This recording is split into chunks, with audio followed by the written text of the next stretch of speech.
azotuna vraiment bana na ye ba congolais soki bayebi importance ya richesse oyo vraiment nzambe apesaki bango, nzambe aotuna bino boye alinga yeba so boyebaka valeur ya eloko wana parce que apesa na ye apesa me aexplikaki te eloko nini atiaki na ndako wana, atiaki ba bijou moko donc ba biloko moko eza extrêmement ebele mais alobaki te.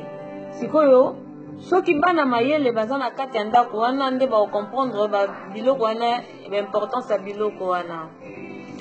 Congo na oloba na planète oyo biso toovivre na terre, na monde nde tozali toza na planète ya terre, toza na planète ya terre. Sikoyo na planète ya terre kaka ne fût-ce que Congo azoko obtenir, nalingi vraiment pardon bandeko nanga bana Congo bana Nzambe bana Israël peuple ya Nzambe boyoka moi message oyo euti pa Nzambe alobi boye planète oyo tovivre eza toza na 5 planètes mais toza na planète ya terre na terre soto na kati ya terre ne fût-ce que kaka Congo.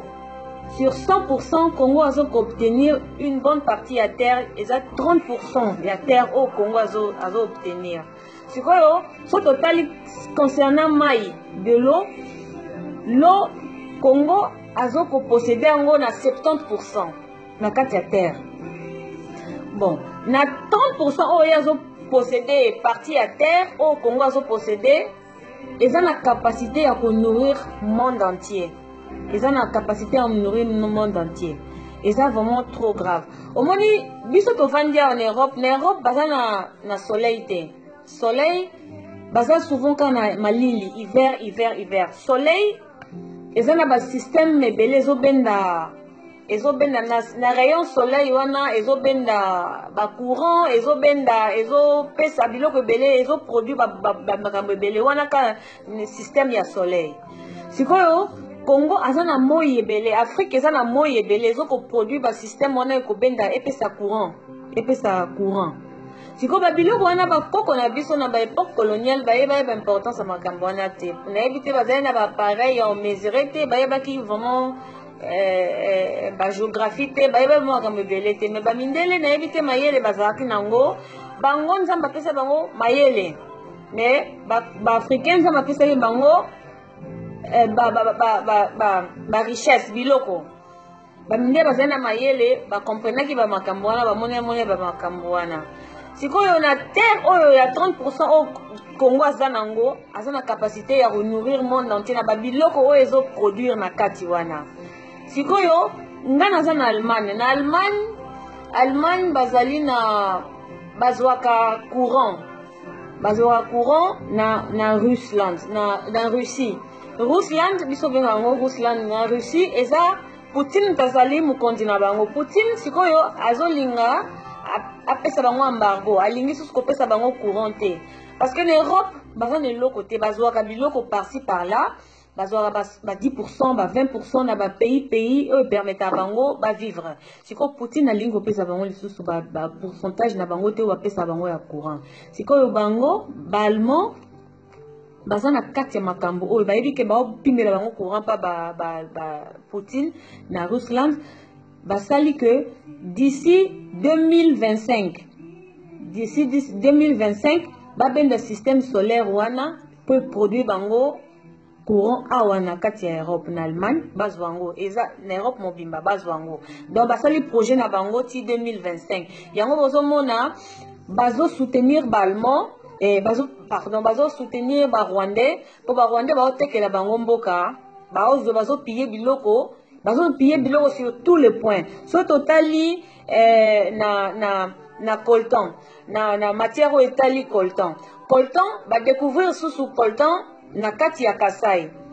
Coltan ezo produire baza na besoin nango pona kosalaka ba téléphone ba portable ba téléphone Canon ba marque Canon, Samsung, ba Siemens, ba iPad ezo na coltan de baosala ba matière wana. Alors monde entier ba usine nyonso tozosala ba portable baza na besoin coltan. Yango moni Congo, bamindele barotika kango jamais. Parce que ça a une richesse moko très importante. Bazo il n'a pas bien d'abord courant et kota ah ba yi bango déjà ba yi baka déjà. Siko balingi bazwa lisusu et comme siko ya libela parce que Rusland a opimela bango Russie Poutine a opimela bango courant na bango a opimela bango. Ba benda o ya Congo. Bon. Likambo esa boye. Deuxième point on nga na lingi na soulever. Soki Kabila zo résister na kati ya Congo, et ça parce que nazo ko accuser bango te na accuser bango te ezali mboka na biso ezali ndako na biso que ba botola biso alors que nous bana mboka o baza vraiment makila ya solo ya Congo tous on a besoin mboka na biso Tshisekedi le père o ya kufi ye na esu ba avant kufa bomonaki ba image bima na ba net awa na Facebook basalaki na avion o babaki a malade a se faire soigner zaki na avion bon na kati ba bomonaki ba check yela ba dollars rebelé effectivement on t'a cause ba dollars 12 millions de dollars et pas Kabila azali dollars 12 millions siko na ba mbongo wana yazwaki Kabila normalement mandat nécessaire qui mandat il fallait kende Kabila keite pourquoi parce que il fallait population c'est le soulèvement populaire. Soulèvement populaire, bambongo o bango bazora pas Kabila lobaki kita oya ko calmer peuple, soko calmer bango te po basa la soulèvement populaire oyo, ngana obimisa ba secret ndenge bino bozwa mbongo pananga. Yango moni papa na bango baba yango bayaka kaka kokosa batu, bayo kokosa ba congolais, biso tokendaka na non violence, to sala ka dialogue, tout ezali po bazali ya bambongo Kabila po Kabila vandaka wana et que ba multinational pe ba benda ba richesse na bango, ba benda soleil, ba benda soki barrage ya Inga, peut-être bango ba courant, ba makambo belé bazana besoin bazwa biloko surtout ba coltan basala ba appareil tout et ça parce que baliaki mbongo wana ba ko sabatu bano et loko ko bengana Kabila na pouvoir et ali soulèvement populaire siko à chaque fois que la population congolaise so ba yé pour basala soulèvement populaire bango ba ya kaka journée ville morte ezali po ba vanzaka Kabila so Kabila vandi wana ezali famille Tshisekedi ne mutu bavandisi Kabila wana bango nde baliaka mbongo ya Kabila bango nde bapermettre ye avanda nga naza na Allemagne allemand premier ministre na bango awa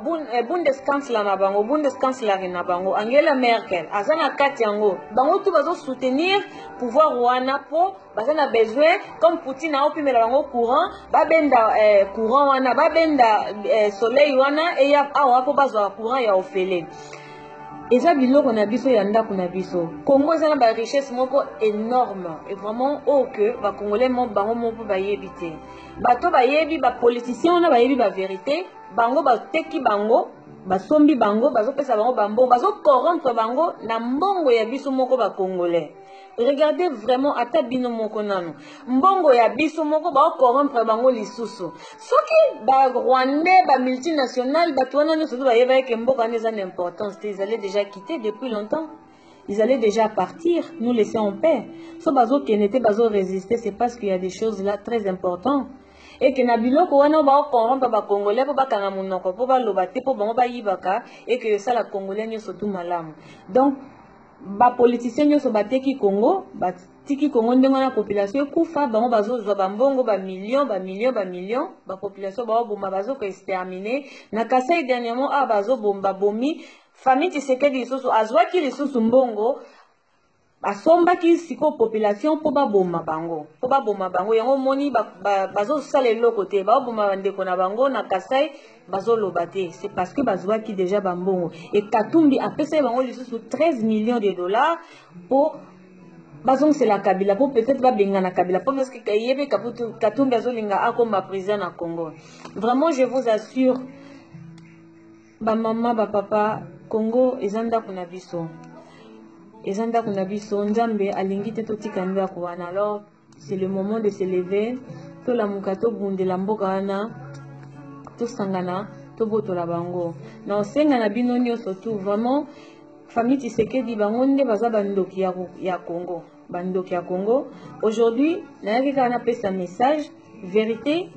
Pourquoi soulèvement populaire ezoko kosalema te c'est à cause de bambongo bazolia nde yango bazo calmer so baboy ko calmer soulèvement populaire Kabila obimisa bango ba vérité na bango ba mafia na bango nde balia kaka na Kabila aobimisa bango ba vérité wana yango bango bazobomba secret balingi te yango ozomona même temps mwana nseme ayaki tosala soulèvement populaire le 7 mbala moko Tshisekedi Félix aye o ville morte mama na bango abimi ebembe ya Kabila ebembe ya